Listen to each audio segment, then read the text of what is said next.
கண்மணிக்கு ஜீவன் அர்ப்பணம் என் பெண்மையெல்லாம் உந்தன் சீதனம்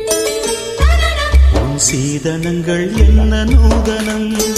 முடியவில்லை காதல் கண்ணா மோகனர்த்தனம் விடிய விடிய கேட்குதையா உனது கீர்த்தனம் சொர்க்கம் தாண்டி செல்லும் அம்மா எனது சொப்பனம் போக போக காண வேண்டும் புதிய தரிசனம்